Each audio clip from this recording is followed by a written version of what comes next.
we get started? Yeah, let's get started. Okay, cool. Well, thanks everyone for joining us. This is the third of the Bitesize Broadcast with Loft, and this one is Forearmed. No, it's not. It's Forewarned is Forearmed. I keep getting that wrong. Preparing for and dealing with distressed projects, so predominantly talking around contractor insolvency. A couple of housekeeping bits while people are still coming through. So we will run a short question and answer session at the end. And if you guys can use the chat function to send in your questions, we'll run through those at the end. And we'll send out a feedback survey as well, because we would obviously love to hear your thoughts. So some quick introductions. I'm Lois English. I'm one of the senior development consultants at Loft. I've been working at Loft now since July 2022. I have been working in the affordable housing industry for about 15 years, covering a variety of roles in both private and public sector. I would like to think of myself as a bit of a hands-on problem solver, and essentially providing project management services for large and small RPs.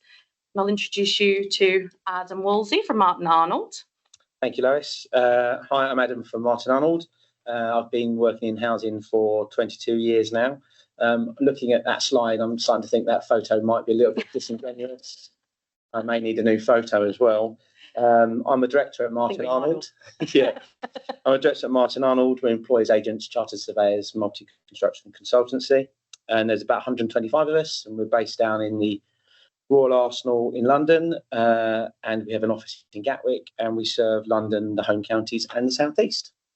And then over to Mark London. Lovely. Well, hello everyone. I'm glad to see I'm not the only one from the Southern Hemisphere with a strangely Northern Hemisphere surname. Yeah. Yes, true. So welcome everyone. For those of you who know me, I probably don't need any introduction, but for those of you who don't, I'm senior partner here at Devonshires, and I head up the construction team. As a result of that, I have dealt with hundreds of insolvency cases over the years, which of course is the topic for today. Let's get cracking. Yeah. So what we're going to cover today then is essentially, I'm not going to run massively through the whole list, but we're going to be setting the scenes. Adam will be doing that. We're going to run through what is insolvency, different types of insolvency, what we need to be doing pre-contract due diligence wise, looking at contractual matters, moving on to what we could be doing now. So that's the forewarned is forearmed, forearmed is forewarned. Early warning signs, actions, and how you move forward with completing the project in the case of insolvency. So with that in mind, we will get cracking, and I believe that it is... Perfect. There we go. Perfect. Thanks, Lois. So I'm going to attempt to scene. Really, the key takeaway from this slide is this is really about the macroeconomic issues that we've been exposed to and we've been under the lash from, really having affected and disrupted supply and demand, which has effectively led to significant cost increases, and that has led to rise in insolvencies. So we're talking about COVID, we're talking about Brexit, we're talking about the war in Ukraine, we're talking about Trussonomics. And all those things having major issues on supply chains, rising energy costs, and obviously more recently high inflation and the increase in interest rates. Just looking at that slide there, which is from the Construction Materials Price Index, just want to look at those last two bars on the chart. You can see they are significantly taller than the rest of the record, and that's a 15%, over a 15%, almost 20% year-on-year increase over those last 2 years, 2022 and 2023. So if you think about the impact that would have had on a fixed price contract that maybe was signed in 2020 or 2021, and you think about your prices going up 15% year-on-year consecutively, you can see really where some of these problems have arisen. I think the construction industry as well is the subcontractor nature of the industry means it's very vulnerable to insolvency. And looking at the data, there's been 4,000 construction firms, just in construction, 4,000 construction firms that have gone insolvent in the last 12 to 15 months. So the dangerous nature of the cycle, really, just before I pass on, is that this is a cycle that feeds back. So as insolvencies increase, there are less people to do the work we need them to do, which of course brings the supply up, so produces the supply and increases the demand, and then we end up continuing the cycle. So yeah, hopefully it's a good introduction, and I'll pass you over to Mark. Okay. Yes, I'm going to touch very briefly on what insolvency is, because we often hear various descriptions of it. Someone has gone bust. They're all sorts of terms, but essentially there is nothing complicated about insolvency. It simply means that you are unable to pay your debts as a company as they fall due, and there are two ways that we can essentially test that. One is the balance sheet test, where we look at the income, the assets, the liabilities of a company, and if between the jigs and the reels that all comes down to a negative balance, then the company is balance sheet insolvent. In other words, on paper, it doesn't have any money; it only has debt. The other way we test it is a cash flow test, where we ask the very simple question: are you able to pay your debts as they fall due? And if the answer to that is no, then you are technically insolvent. And of course, you can liquidate assets, you can borrow money, you can do all sorts of things to try and rescue the position. But if at the end of all that you still can't pay your debts as they fall due, then you are insolvent. So there is nothing complicated about it. And as Adam has said, we live in an age where prices are beginning to stabilise. I think it's fair to say, Adam, they have, we have seen in the last 6 months a degree of stability come back into the market. But before then, we really were in the Wild West in terms of inflation and materials costs and everything else. And as Adam rightly observed, in circumstances where small to medium-sized contractors in particular have been unable to secure their supply chains and therefore secure prices at an early stage, that has essentially meant that profit margins have been wiped away, and lots of contractors are now facing the prospect of completing work on a project that is going to do nothing more than lose the money. And I'm sure that many of you on this seminar today will have come across precisely that scenario. So having told you what insolvency is and the simple concept, let's talk about the three different types of insolvency that we tend to see in the construction market. The first remains the most common, and that is administration. So when a company enters administration, it is put into the hands of an administrator who is a qualified insolvency practitioner, and the administrator may, if the administrator deems it credible, try and get that company out of administration, in other words, to trade it through its current difficulties and come out the other side as a profitable, non-insolvent company. The reality is, in the construction market, that hardly ever happens at all. And so when a company goes into administration, in over 95% of cases, it is going to end up in liquidation. The only reason companies are, for the most part, put into administration is because the assets that they have, those can be in the form of contracts and other things, may have a greater value than they would otherwise have if the company were put straight into liquidation. So with administration, the company survives. The administrator can retain directors, can retain employees, and can continue to try and trade out of it, but in reality that doesn't happen. The second type of insolvency is liquidation. That is when the company is dead in the water from day one. It ceases to trade, it legally cannot trade, and the only thing that the liquidator is concerned about is bringing into the liquidation all of the assets and debt due to that company, so that can be distributed to the creditors who are owed money. So liquidation really is the end of the road. But as we'll come on to discuss, for the purposes of construction contracts, it doesn't really matter a great deal whether a company goes into administration or liquidation. The results are always the same. We have seen in the recent couple of years an increase in the number of companies who are electing to go down the route of CVAs, which is a company voluntary arrangement. And those of you who follow Devonshires online stuff will know about the Peabody and Mizzen case, which is one of the leading cases in this area. Now, what we have seen is that companies who have, in particular, given parent company guarantees or where liabilities can be laid off to other group members, a company voluntary arrangement is often a useful thing to do, because what you can compromise along with the debt owed to the company that's entering the company voluntary arrangement is the debt that is owed by a parent company under a parent company guarantee. And that's one of the primary reasons why we've seen an increase in the number of CVAs. But again, for the purposes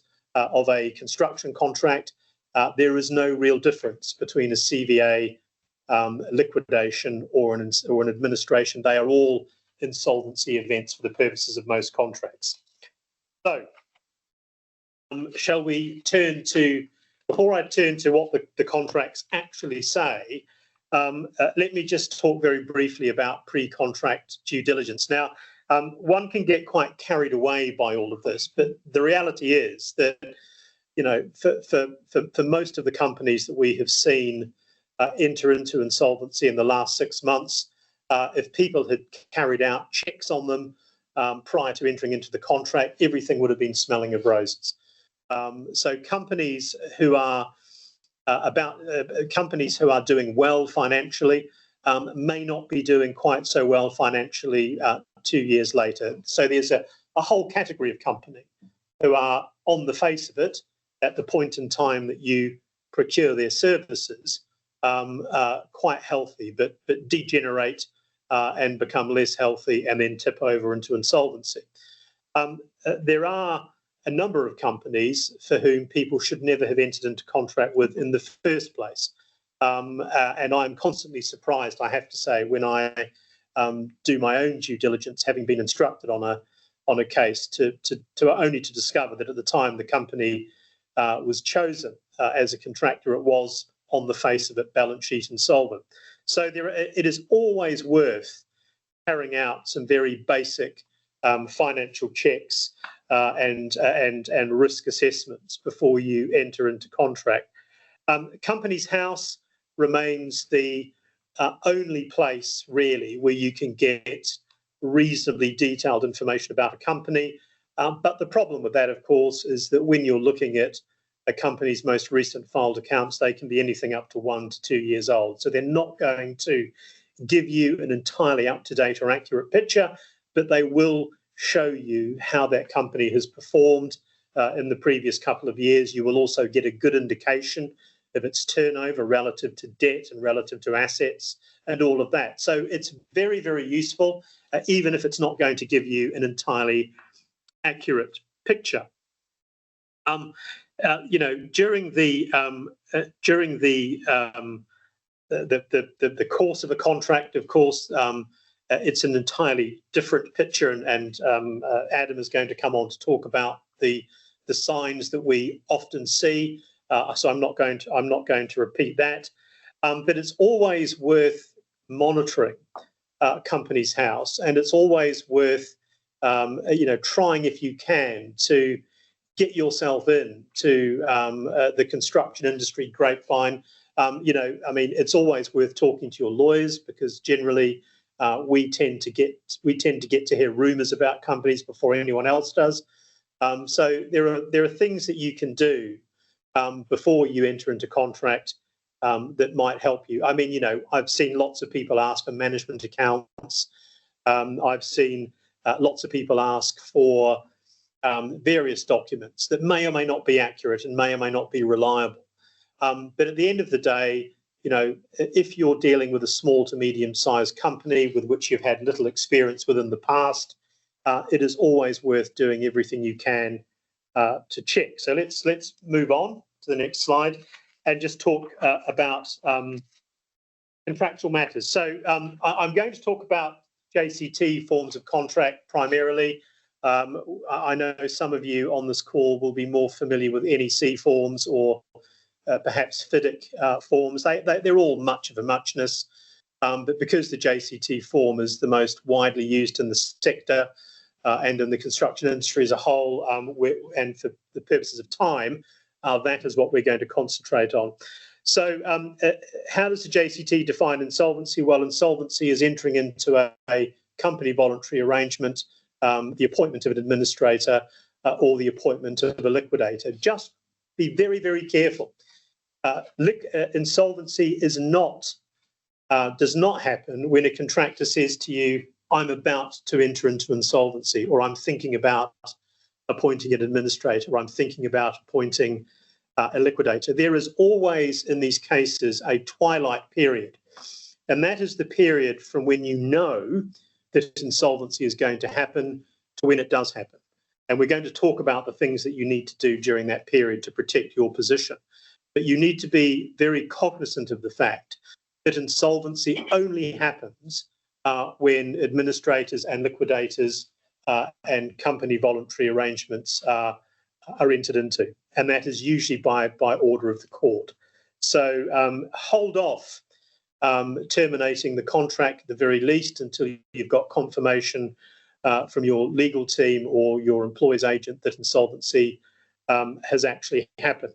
So how does the JCT deal with insolvency? Well, as soon as insolvency happens, the contractor has no obligation to do any further work, and you as the employer have no obligation to pay it any further money. There are a couple of interesting little quirks about that. So depending on when the insolvency happens relative to the payment cycle, you may have to issue a pay less notice. I'm not going to go into the technical reasons behind that. It's one of the anomalies, particularly in the JCT suite, arising from the Construction Act, but always take advice on that. Simply don't assume that you don't need to do anything. Obviously, as soon as insolvency happens, if you've got money in the pipeline that's about to be paid, make sure you stop that payment from going through. So essentially, once insolvency happens, whether you formally terminate the contract or not, the obligations arise where they have no obligation to do any work and you have no obligation to pay them any money. So in a very real sense, terminating the contractor's employment is a somewhat superfluous task, but in any event, you'll do it. But just bear in mind that in JCT contracts, for the most part, the consequences of termination are automatic upon insolvency and don't require you to serve any kind of notice. So the automatic provisions that kick in with the JCT, well, I mean, we've already mentioned them really. The key thing to note, and it will depend to a large extent on where you are in the payment cycle, will depend on where you are in terms of the progress of the work, is that your main function as an employer is to protect the work, i.e. to make sure that it's not mucked around with, that people don't come on and take stuff. You need to make sure that you don't pay money that you don't otherwise have to pay. But every single project is different, and that's what I wanted to remind you of. There is no one way of dealing with insolvency that fits every single case. And how you deal with the supply chain, for example, how you deal with money in some cases will, to a large extent, depend on the project and where you are with it and how close you are to completion. But just be aware that if you think a company is going to become insolvent, and we're in that twilight period, then there are things we have to do. We're going to come on to talk about those in a minute. If the company does become insolvent, there are things that happen automatically, but always take advice. If you're in the middle of a payment cycle, always make sure that you've issued a pay less notice if you need to do that, because at the end of the day, a liquidator or an administrator are going to want that money. And they, of course, companies that are in administration or liquidation can adjudicate, and they do adjudicate. I deal with them all the time. So just be wary of that. Make sure you take advice. So before we move on, Adam will talk about that twilight period that Mark's mentioned. But from my perspective, so I work very closely with clients as part of their delivery teams and commercial teams. And the key thing from a client perspective is when you're in contract, before you think anything this is going to happen is to get your house in order. It sounds very, very basic, but it is always the thing when you've got a live project and you're dealing with the day-to-day pressures of that project. It always ends up being the thing that falls down the to-do list, is getting the project files in order. So really, really basic things. This list up here is not exhaustive, but just simple things like making sure that you've got signed and executed, dated contracts. Have you got copies of the bonds? Have you got the parent company guarantee? Have you got copies of the insurances? Where are all the collateral warranties? Have we got all the information with relation to building control, all the registration documents? Have we got trackers? Do we understand what as a project we're sort of dealing with? And some of the key ones that I have noticed have become issues later down the line are once a month for a site meeting is not really enough for a development manager to get fully under the skin of what's going on with the project. So where you normally have a site meeting, you're expected to go through the trackers really quickly, and then it's all done and we know everything. I would suggest that separate focused meetings on things like the risk register, the planning trackers 106. It will be things like employment and training is always a big one that comes out. So that might be a Section 106 obligation. Quite often you don't necessarily know what the contractor's doing behind the scenes. So it's just really making sure that you are asking the right questions. This is your project. You've appointed that contractor. You need to be involved and understand what's going on. Similarly with the risk register, I feel like that one always gets overlooked as well, especially design risk. So I've been dealing with projects where you'll have, so the contractor's gone insolvent, you've got the design team who are still around, but on a D&B contract, the client doesn't really get that involved in the detail behind the design, doesn't necessarily attend the design team meetings, so you might not know or be aware of some of the value engineering that might be going on in the background, some of the variations that might be currently being priced up by those consultants.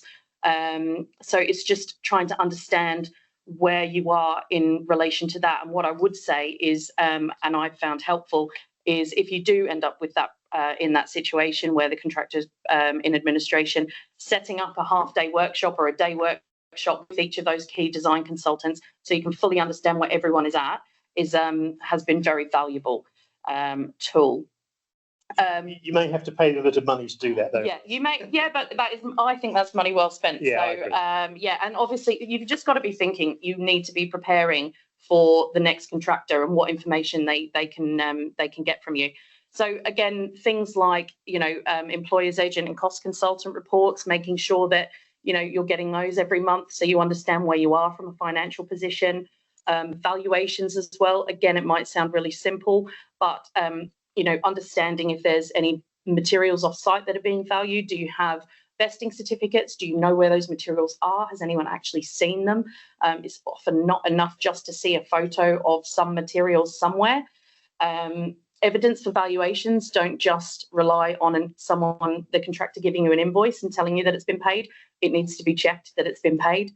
And obviously back on the design side of things, where is that information? What do we know about the scheme?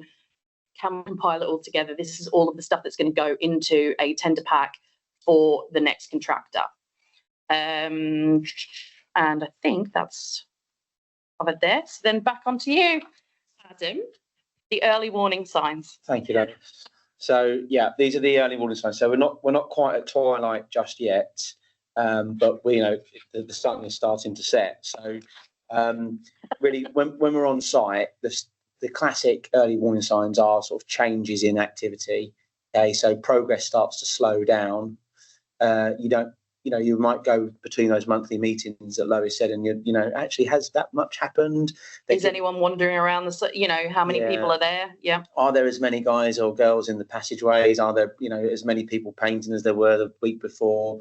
Also, different types of trades. It's not just numbers, but when you look across the site, do you see there's only really one group of subcontractors on site rather than 2 or 3 different types of subcontractors?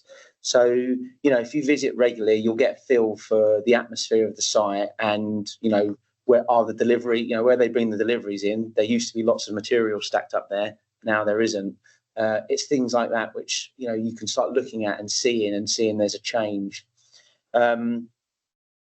Untidy sites. I know that sounds almost like a bit of a petty nature, but if you've got a site that starts to get dirtier, that they're not cleaning up, there's lots of materials and offcuts and rubbish strewn across the site or left in the units, left in community areas, that really means that the subcontractors are not that impressed with what's going on. They're not doing the best they can. Could that be a cost related issue?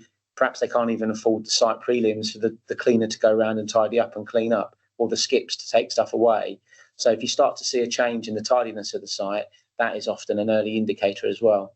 Lois mentioned the change in personnel. That's important. And also things being removed or damage being carried out. That's a good example.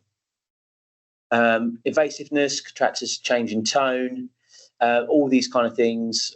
Lots of things like excuses and explanations starting to set into conversations in those meetings and on those site visits. Oh, we haven't done that yet because of these reasons. We haven't done this yet because of that. We can't do that until we've done this, and we can't do that because of this. So quite often it sounds very plausible. Yeah, and that's these are those early signs. Yeah. So it's not that anyone's being fooled here. It's just that this is as it starts to creep in and as it starts to build. Off-site design team that Lois mentioned. If you're not getting drawings, if you're due a pack of drawings and it seems to take a long time for those drawings to come through, why are those drawings not coming through? Is that affecting the work, or are they carrying on without those drawings? At events, you may talk to peers in the industry, colleagues, solicitors, architects, other employers' agents, other clients, and they might be having similar difficulties or discussions about the same people. So it's worth sharing that information. Whistleblowers are a great one as well. I've had a couple of instances where clients have been contacted directly by trades on site, to tell of issues that are going on site. So take all of those kind of warnings seriously, even if it is a disgruntled person who's wrong. Much better off taking that seriously and taking that time. Program's an obvious one. Cash flow is an easy way to look at that. How much did they spend last month? How much was the month before? Is it following the profile? Have we reached the peak spend? Look at those kind of patterns and see, are they following that S-curve? Third-party paperwork. Lois gave us a great view on that, but have we got all the collateral warranties? Why have we not got all the collateral warranties? Is that a payment issue? Why are people not filling out that? Is the subcontractor supply chain pushing back on the main contractor, not giving them the warranty until they get paid? And as Mark said, they're really looking at those informations that are available at Companies House. One thing I want to talk to, obviously, about the valuations. Before I do that, the key takeaways from this one is that, what do you see? What are these early warning signs? Is reduction in activity, reduction in people on site, and reduction in valuation amounts, increase in excuses, increases in long-winded explanations, increase in reliance of materials on and off-site as well. When you look at your valuations, they're spending as much money on materials off or on site as they are actually doing the work. And then those changes in people, changes in place, changes in time, changes in routine. I think one of the other things that I see increasingly nowadays are utterly spurious claims for loss and expense and extensions of time, and those fall to be dealt with on their merits, as they always are. But be very, very careful, particularly those contract administrators amongst us here today. Because quite often what tends to happen when contractors do get to that point where they can become quite desperate, they will throw in spurious and often very significant claims for loss and expense. And of course, if they're not valued out or not subject to a pay less notice, then they will go for it. And so you have to be very wary about that. I mean, one of the other things that we see quite regularly nowadays is just contractors being quite open and saying, look, when I signed this contract 3 years ago, I had no idea that the contract sum was that my projected contract sum was going to go from 11 million to 15 million. Having commercial conversations with your contractor it can be a very useful thing in circumstances where you can be assured that paying a little bit more money is going to get you a completed scheme. The difficulty that we often see is we see these requests for more money, but there is no certainty and no guarantee that we're going to get a scheme at the end of it. Yeah, and where is that money going? Yeah, absolutely. So we are now in the twilight period, not twilight zone, and this is a real tricky period. And Mark's warnings, really need to be heeded, because what should we be doing at this time? Because it starts to become gossip and in fact becomes conversation that we know this contractor is struggling, we know this contractor is probably going to go down. So what can you do to prepare yourself? And I would say the big takeaway is gather data. Everything that Lois has said, everything that Mark has said, get as much information on every aspect of the project that you can, because that is really going to forearm you for when the inevitable happens. But we should be doing that. We should take that approach all the way through the project rather than waiting for something to happen. We need to be doing that diligently throughout. That's right. And then warning yourself against this smash and grab and these spurious claims that Mark has said, that's really important. So, a contractor that's on their way down, they will start just putting in valuations at, as high as they can. They'll leave it to the Friday just before a bank holiday, tick those days away, knowing that you're all going on holiday as well, so you don't see it. So there's all sorts of playbook moves that they can pull out in a hope that they'll end up in adjudication, I guess, Mark, and get awarded that cash anyway and live to survive another day or get their hands on the money. So make sure that you're on top of those payments, make sure that those pay less notices are served, make sure you understand your LD position as well, and do evaluation and withhold the damages. Start to try and claw back that capital as quickly as you can. Focus on that program, understand what's going on, increase your site visits. It sounds so simple, but as Lois said, once a month isn't enough, once a week. And also mix it up. Don't go down together. If the client and the employer's agent go down together, you'll be fed the same stories and potentially the same fibs at the same time. Yeah. If you go down at different times during the week, you can compare notes and say, what did you see when you were down there? This is what I saw. Who did you speak to? What did they tell you about this and that? And that's when you can start to pick holes in what's going on and really get a thorough understanding. And then the notices there. I mean, review where you are sectionally if you've got a sectional contract and those non-completion notices as well. There's just a couple of quick things I want to add on the twilight period, and just to reiterate what Adam has said. If you are in a position where the contractor is going to enter insolvency, either because they've told you or because nothing's happening on site, and you are owed LADs, and there is a valuation where you are required to pay the money, make sure you whip your LADs out of that application. And you can do that. Your employer's agents will do that for you, and we can help if necessary. But I want to talk about the circumstance in the twilight period that happens time and time again. And this is where we know the contractor is about to enter into insolvency. They haven't done it formally yet, but they're about to do it. Could take a week, it could take 2 weeks, and there's no one on site. The site is not secure. Now, we do not want to take back contractual possession, because that would be repudiating the contract. But what we do want to do is make sure the works are protected, and we want to make sure that no one goes on site, rips materials out, or causes damage to the works. And so what you are entitled to do is notify the contractor that you're going to have security on the gate. That security is not going to stop the contractor from going on site. That security is simply there to protect the works. So there's no question that you're taking back possession, but it gives you the security that you have someone with their eyes on that site who's looking after it in circumstances where there's no one else there. So remember, you can do that, and that's a very important thing to do.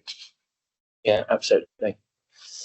I think really those last points on the twilight there, Mark's covered off, and I think we've kind of discussed those through. I think the key thing in this time is to really get planning obviously by this point you'll have appointed an excellent solicitor and lawyer like Mark, and the client and the client, the employer's agent, and the legal advice need to sit down and really get planning and understand what's going to happen next. And that period is tricky. Mark, something that we've worked on and happened to us before as well was that there's the ability at that time to sort of serve notice about proceeding regularly and diligently as well. Yes. And having that extra card to play, if you're not sure what's going to happen. Yes, I mean, my view, and those who instruct me will know this is my view, that if a contractor is not on site, then irrespective of whether or not they are going to become insolvent, you should serve a notice of breach. It's an unlawful suspension. If there are 2 or 3 people plodding about with a toolbox, then again, they're in breach because they're failing to proceed regularly and diligently. There will be a strategic decision to be made about whether you terminate for those breaches or whether you hold on and wait until they become insolvent. So, for example, if you have the benefit of, let's say, an NHB insolvency cover policy, and you have a performance bond where insolvency is a breach, you may take the view that you wait for insolvency to happen and you terminate on that basis, so you can get the benefit of 20%, right, as opposed to just 10% under the performance bond. So there will be a strategic decision to be made, but as Adam has rightly observed, give yourself choices. Nice. And then, so moving up, so we've talked about a few of these, but immediate actions and practical considerations once you know that the contractor has gone into administration. First thing that you need to do is obviously notify key stakeholders, and by those I mean people internally. I don't necessarily mean the GLA. You can let them; they don't need to be the first people you tell. As Mark has mentioned, you want to make sure that the site's secure. So you want to get your security team down there, go and look at the site yourself, identify any weak spots, identify where there's where the materials have been stored, where's any plant, how can anyone be getting in. Obviously, you need to notify insurers that there's that this has happened. Want to be stopping any payments. Key thing is also assembling your team. So obviously, your day-to-day project team will be aware of what's going on, but it's just making sure that you've assembled everyone and you're all sort of singing from the same hymn sheet, and having regular meetings together to understand how you're going to take this forward. Again, I think Adam mentioned it, but getting the clerk of works down to site immediately to carry out a condition survey. So you want to understand where you are for every individual property. You want to understand what progress is to date. Again, that will form part of the tender pack that you can, you'll have a photo condition survey. You also want to identify any weak points in the building. So is there any water coming in? We need to protect it from the weather. When you get down there with the employer's agent and your QS cost consultant, make sure we understand the position in terms of the valuations. Health and safety. Very important. That probably should have been further up the top. This is the point when legally the site is yours. Yeah. You are responsible for health and safety on that site. CDM, and that's a CDM duty at that point. The client takes responsibility. Right. And if we were discussing those things earlier about the contractors being less and less diligent, shall we say, the site is likely to be becoming more and more dangerous, and more and more of a hazard, not only to people on the site but potentially to public, the footpath outside, the road next to the site, so the client all of a sudden goes from having no risk to having an unbelievable amount of risk. A small amount of risk. Yeah. As Lois has identified in the slide, absolutely right. A health and safety audit is an essential part of that. In terms of notification, there'll be a whole host of people you'll have to notify, the bondsman, the parent company, various other people that who may or may not have an interest in the property, and that all needs to be done as well. So I think, Adam, the point that you made earlier, that it's very, very important in these cases to get together a group of experienced professionals who know what to do to get an action tracker together and guide you through it. Absolutely. Cool. Right. Next slide. Mark. Back over to you, Mark. Ah, yes. So this is, I'll be very, very quick, so I can see that we're coming up to the Q&A session. Termination, as I've already mentioned to you, that really the consequences of insolvency are what they are. Termination can follow insolvency. That's a simple notice. There's nothing elaborate or difficult about that. I've already mentioned notifying the bondsman, the parent company guarantor, or where you have latent defects insurance that has a insolvency cover element to it, such as the NHBC new build policy. You will also want to notify the NHBC. In terms of the effect on collateral warranties, the collateral warranties are a standalone contract. They are not affected by insolvency. I've seen lots of people who have given collateral warranties say, well, my collateral warranty is no longer valid because I've not been paid. Well, tough. The legality and the effect of the collateral warranty does not depend on the collateral warrantor being paid. Bringing a claim in insolvency, well, we lodge claims with insolvency practitioners all the time, in many cases for tens of millions of pounds. Have we ever got anything back from them? Well, in some cases you might get a few 100,000 if you're very lucky, or a few tens of thousands, but generally it's pennies in the pound, or nothing at all. So do not expect or anticipate that you're going to get anything out of an insolvency situation. The only money you're going to get back is from anyone who's given you a guarantee or provided you with a form of warranty or bond that deals with insolvency.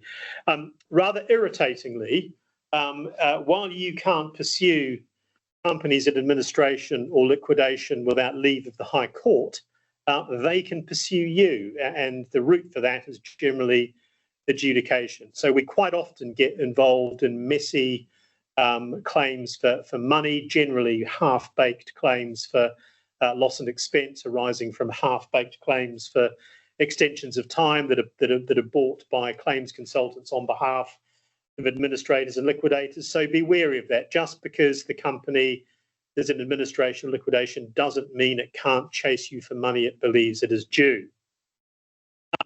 Dealing with site security, materials and plant on site, very, very important.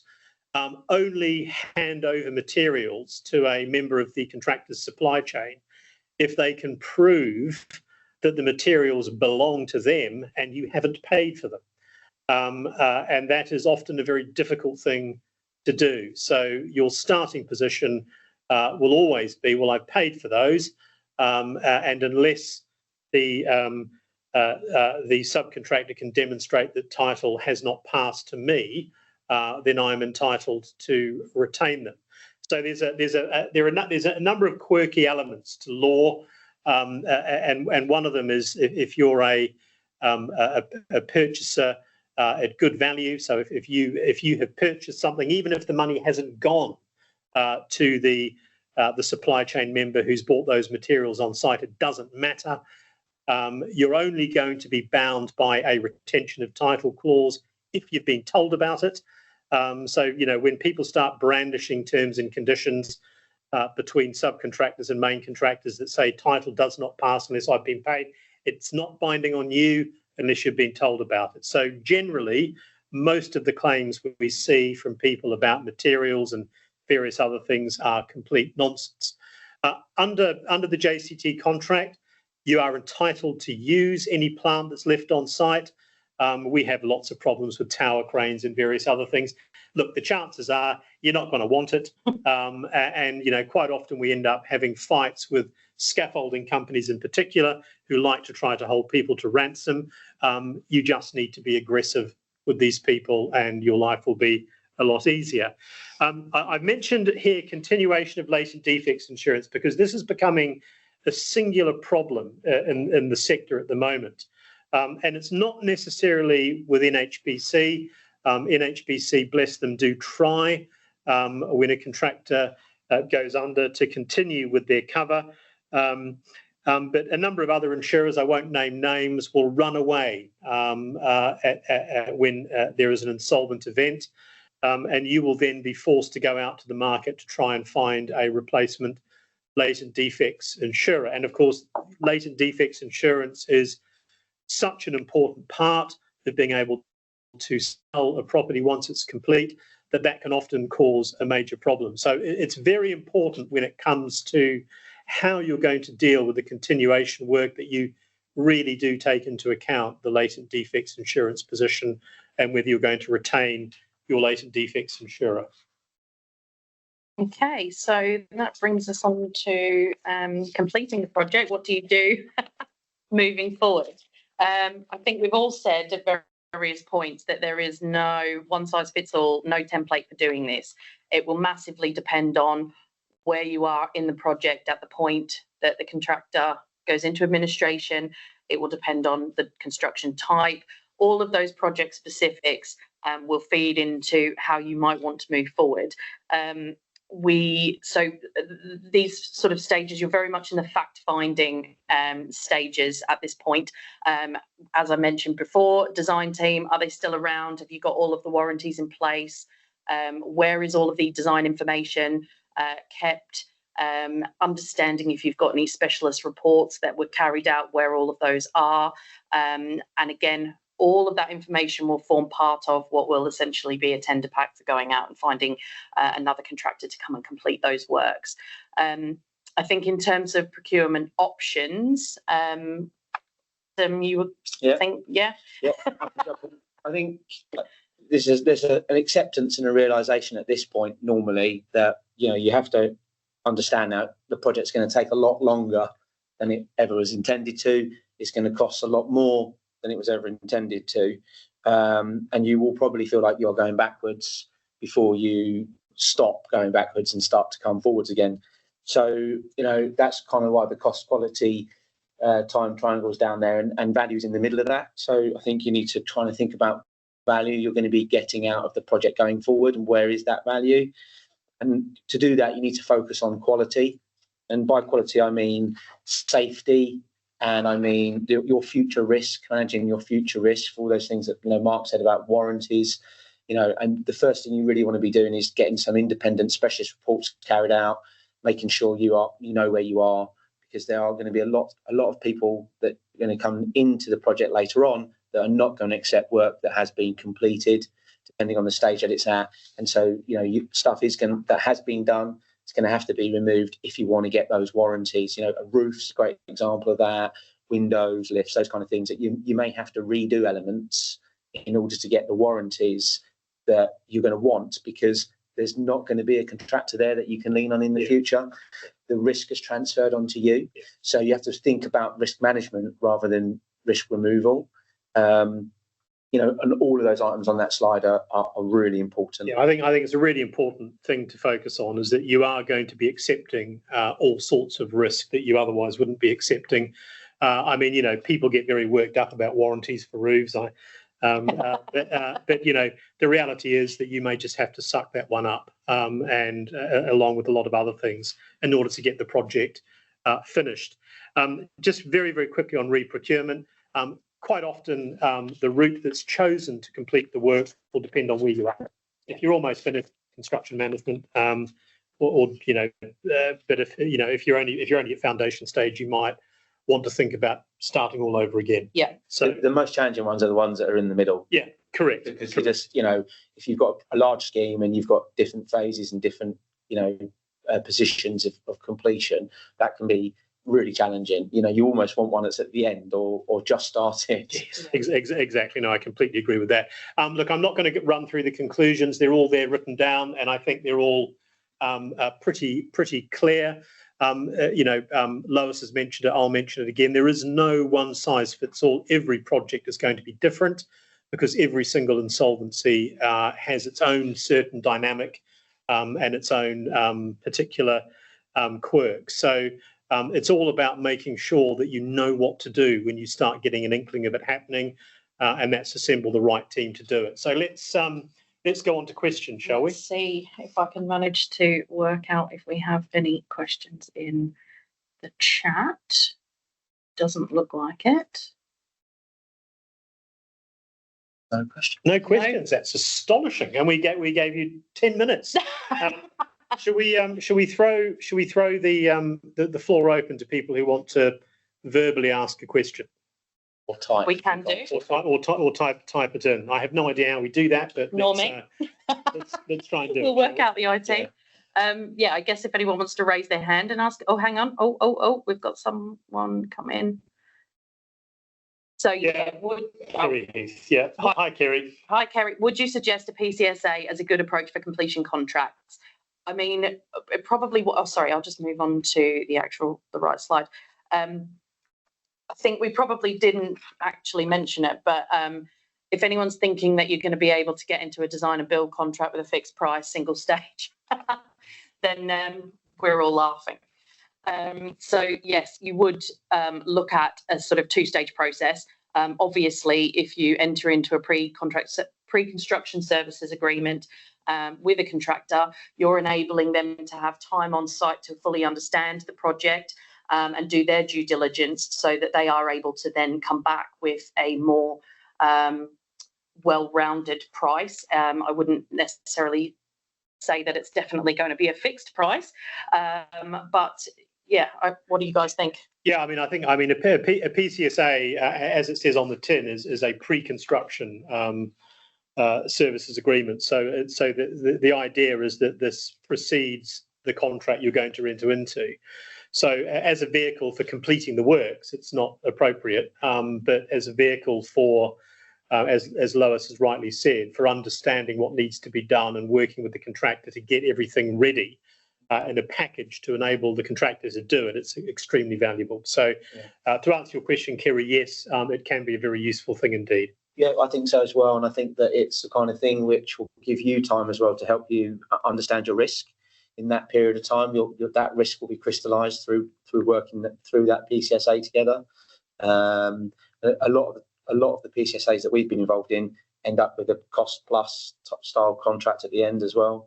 Yeah. So the contractor is able to sort of lay that information down on the table, and depending on your timeframes and the stage of construction that you're at, you can look at getting various quotes for different packages for completion, subcontract packages. So it gives you time to go through that and really understand at a granular level what you're getting, and then that helps you balance that risk and reward. I completely agree. So we've had a couple of questions. One from Andy.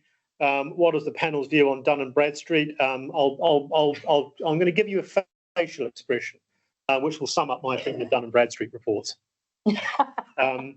Frankly, I'm not sure the camera was close enough. No. Frankly, I don't hold much. They're not particularly good.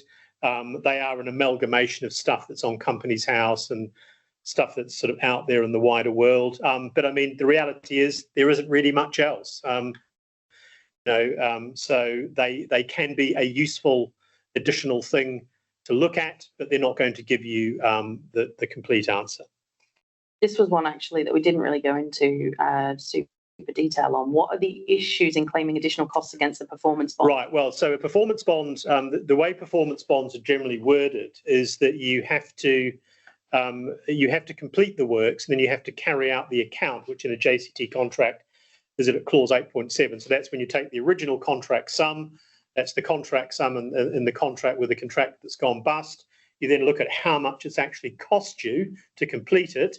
And on the assumption that is going to be more than the original contract sum, then the difference between the two is the amount the bondsman is technically liable for. Bearing in mind, of course, that performance bonds in the residential housing market, at least, are only ever for 10% of the original contract sum. So they're depending on how valuable the contract is, that could be quite a significant sum. So what tends to happen?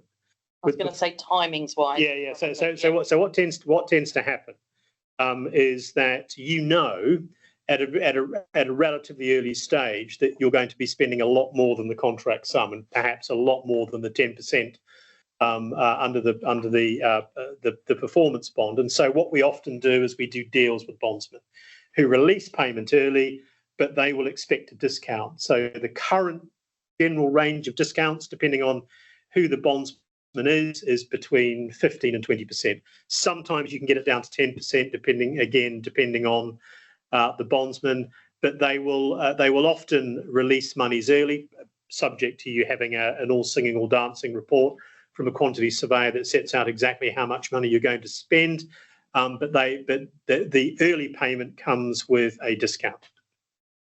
Cool. Another question on here is, how long would you expect it to take for a new contractor to start on site after the first contractor goes insolvent?